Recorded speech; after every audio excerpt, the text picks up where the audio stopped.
A good friend, Doron Kempel, founder and CEO of OurBond Incorporated. OBAI is their ticker symbol, OBAI, and we're talking about a new category, AI-powered preventable personal security. And he's done some fantastic demonstrations on air with us. They're the best. Which have caused a lot of great stir within our audience. But I want to talk also about the company itself. Doron, great to have you. Thanks for fitting us in. I know you had a crazy schedule today in terms of meetings and such. It's been great talking to you on and off the air. I want to talk about some of these conferences you're going to present to because obviously, for being a young public company, it's now nice to get some attention. And for example, you're going to the LD Micro Conference, which is an invitational conference, by the way, to have you present in front of a bunch of investors and family offices and such like that. Talk about that and talk about why that's important to you guys as a company right now. Well, clearly, my job is not only to present to customers why this is a great service for everybody that we care about, our children, our students, residents of our cities, employees of our companies, but also to explain to the market and investors why Bond is a good company to invest in. So I'm presenting to investors, and I understand that LD Micro, there are a lot of relevant investors. Well, LD Micro is one of the best ones in the country. I know there's several conferences out there. There's H.C. Wainwright, of course. There's Roth Capital Conference. But LD Micro, I think, is the top of the top. And to get an invitation to that as such a young company says a lot about what you're doing fundamentally. And I want to talk about that. You see a company that's fundamentally doing something like you guys are doing, yet let's talk about market cap and your stock not responding and you getting phone calls in the middle of the night from investors saying what's going on. What's interesting here is that the market cap doesn't match exactly what you guys are doing. And I think there's some misconceptions there. I think one of the misconceptions is that you guys are diluting by hitting an ELOC. I think one of the misconceptions is that some of the insiders are trading stock, none of which is true. I want to give you a chance to talk about that a little bit.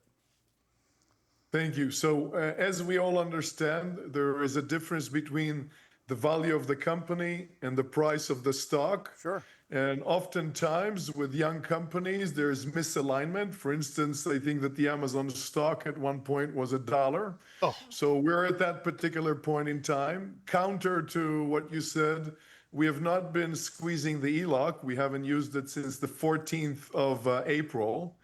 The insiders have not been selling. So we understand that that's part of the game, and I'm confident that over time, with results, people will understand, and the price per share is going to align with the value of the company.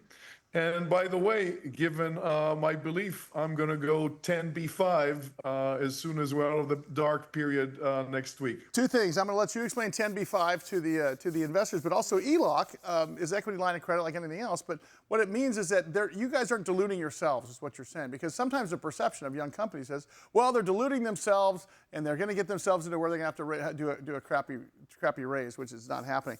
Talk about the filing for a minute. I'll let you do the infotainment on that. You're talking about the 10b5? Yes, sir.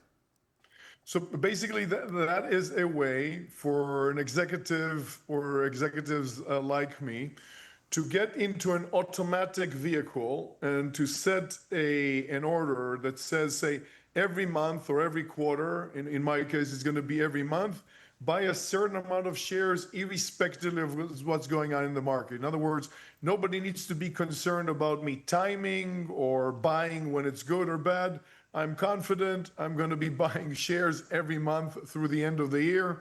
And then we're going to re-examine because, as you've said, the price per share is not representative of the value of the company. And keep in mind, look, a 10b5 is a written agreement between an insider, an officer, or a director of the company and the company itself saying, I believe so much in the company, I'm going to buy my own stock every month. And that's what I was going to ask. And I think that, and he's being humble because he's CEO of a public company, but that's the message it reads, is that, look, I feel so good about my company, I'm going to continue to invest in this company. Go ahead, Mike. Doron, Sully mentioned when you first came back on with us, and we love having you, you become one of our favorite guests, that when you started explaining your product to us, not only for the nationwide and international TV and radio audience, but us here in studio, we kind of went, my God, why not? Is that the same reaction take place when you're explaining it at these conferences and to would-be investors and stuff? Is it just immediate light bulbs for these people? Yes. So, by the way, before coming on this show, I was presenting to a chief physical security officer of a large university. Well, that's great. So everybody comes to the meeting locked on the mental model that I'm probably going to bore them talking about some panic button or a tracker of where our kids are. And then within 5 minutes, it's clear what the problem is, which is that nobody completes a 911 call when they're facing an assailant. Right. And what they need is preventative security. Then I tell them how they get the preventative security and how they can choose any one of our preventive security services, including getting an agent on video. And everybody understands that very quickly. And the same thing is with investors. So there hasn't been a person that I presented to recently is in the last 4 years, that hasn't gotten as excited as you have. It's awesome.